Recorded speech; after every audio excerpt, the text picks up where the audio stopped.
Before I came here, I had a little bit of a problem accepting the label African American, because in my lifetime I've been Negro, I've been colored, I've been black, Afro-American, and now African American. And I always thought that in order to be an African American, that meant you were born in Africa, you moved to America, gained citizenship, and that made you a true African American.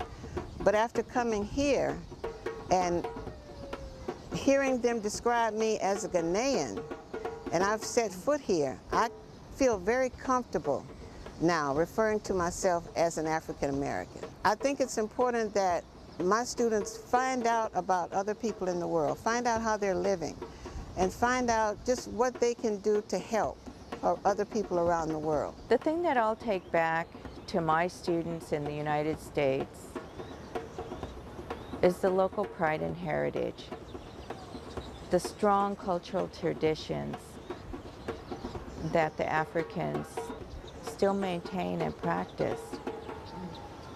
And I think it's important for our young people to really understand where they have come from and to build and develop from that.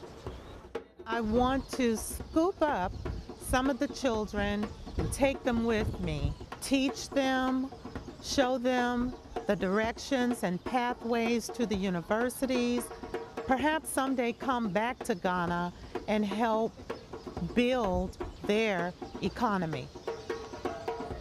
Ghana has a lot to teach us, and us as a species as a whole, we really have to learn that we all are tremendously wealthy. Maybe not financially, but there's a spirit, there's a soul, there's a connection. And my little place in Arizona is very much connected to all the little places I met here in Ghana. And somehow all of us need to continue weaving that fabric that connects us all and reminding us that it is a very, very small world and we all belong to it. The stories of Anansi, I think, really carry the weight of Ghana. They carry the life of Ghana. So when I show them and I have them recreate the stories of Anansi, I think they'll be able to compare the life in America versus the life in Ghana. I'm going to let them read my journal because I've kept a daily journal, and I think that some of the things that they read in them will enlighten them and let them see that the world is much bigger than our little slice of the earth.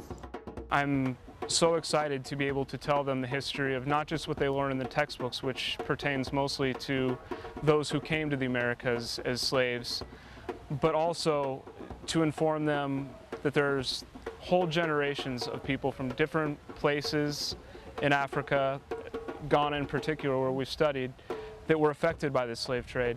This is the reason I got into teaching in the first place, is I want them to be more informed than I was when I was a student. I'm interested in probably finding ways, if possible, to probably do an internship here in Ghana. Being more active, you know, I'm interested in program development, I'm interested in youth development, using my skills and talents, the knowledge that I have prior, to actually be able to apply it within the community, whether it be volunteer work or whether it be through an internship, but opening up those lines of communication and actually facilitating some form of assistance if I can, or doing my part with the abilities that I have, or just basically allowing other people to learn from my experience and sharing more openly and putting the word out.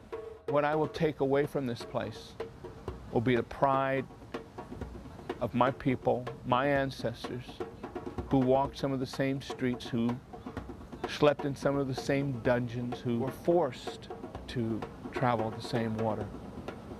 We're so fortunate, we are so truly blessed in our lives that we should never, ever, ever forget where we came from and where we need to go as a people. Extraordinary. Vibrant. Majestic. Fantastic home.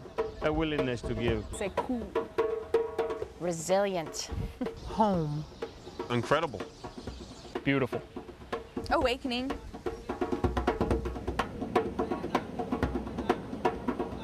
To whom much is given, much is expected.